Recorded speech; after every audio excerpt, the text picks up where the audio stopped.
The lake was developed and began filling up in 1963, and I spoke with my parents about the early days of that. You had the Catawba River, and they were the grocery store of the community, and they would take all the kids that worked in the grocery store down to the Catawba River.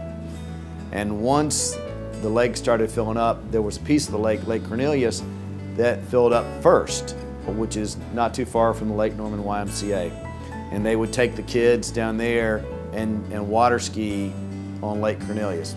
My first recollection of the lake was riding in a cabin cruiser that was the biggest thing I'd ever seen. It actually had its own bathroom in it, and that was pretty high cotton for a country kid like me at that time. I grew up in the Virginia area, and my earliest recollection of the lake was actually traveling to Florida once a year. So the lake from the interstate, and I remember thinking it was absolutely beautiful. And then in 1983, we actually moved to the Charlotte area, to South Charlotte, and just were very much drawn to the lake area. So we ended up moving up to the lake area in 1994, and I would find it very difficult to leave at this point. It's just a wonderful community of people, and there's a cohesive nature to it. It's just a very special place.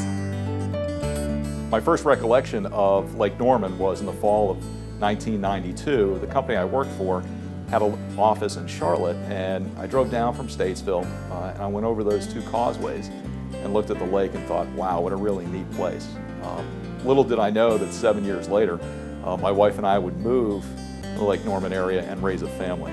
Just a fantastic place. We couldn't think of a better place to settle down and raise a family. I was fortunate enough to grow up on Lake Norman. We moved to the lake in 1979, so over the years I've seen a lot of changes.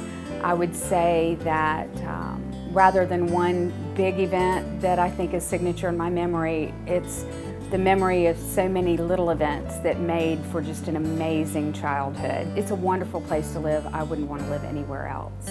As a kid growing up on the lake, we were right on the main channel where we would see Lake Norman Yacht Club sailing regattas on Sundays, which is really beautiful if you've ever had a chance to see it.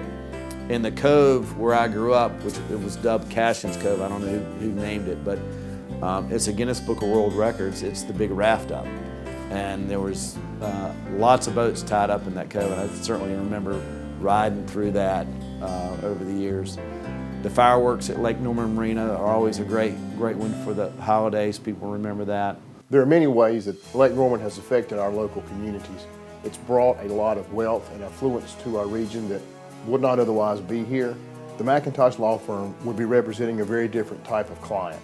The family farms that existed prior to the lake would most likely still be here in large numbers, and the value of the land that the farmers have would not be realized the way it is today because of the attraction of the big businesses and the subdivisions that the lake has attracted. The lake has impacted the real estate community over the years in numerous ways. I've personally sold homes to people who moved here simply because they crossed 77 and saw the beautiful lake as they passed through our area.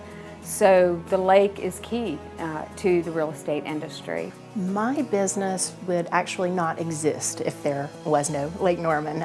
We truly chose to start a community newspaper in this market because Lake Norman is what it is. Andy Warfield, the editor, and I started the newspaper in June of 2009. We wanted to be a community partner and to provide impartial information on a regular basis, and also be a vehicle for success for the local businesses of the Lake Norman area. Our hope is that we are a great vehicle for the success of these local businesses. When you think of the population of San Francisco, the natural resources that you have, I mean, you're pretty close to the mountains and close to the coast, you kind of have that same thing here. And you've got this big banking community which has grown and diversified its economy out of banking into a bunch of different things. And I think we're going to benefit from that.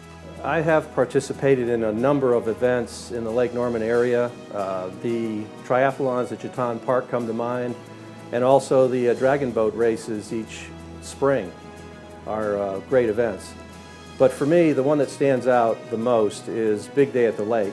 which, by the way, is celebrating its 10th anniversary this year. Being a boat host for the past 9 years has given my family and myself a great reward in seeing the smiling faces and the bonding that happens with the bigs and littles as they enjoy, many times for the first time, the various activities on the lake. Big Day at the Lake is an amazing event, thanks to Dave Yoakum. It was his vision, and without that vision, it would never have happened. I expect Lake Norman 50 years from now to be a vibrant, thriving, and diverse economic region. The foundation is already here: manufacturing, ABB, Ceretex, higher education, Davidson College and CPCC, corporate campuses of Lowe's and MSC. I think the sky's the limit for the Lake Norman region. The lake at 100, like most prognostications, I think that the factors that are going to shape that are ones that we neither see nor understand right now. But I do think that most of the development that occurs along the lake shore will in fact be redevelopment, and that will be driven by the market forces that are demanding the housing at the time. I think that another driving force behind the lake in 100 years is going to be the fact that our children who grew up here on the lake shores like their upbringing, and I think that they are going to come back here to raise their families.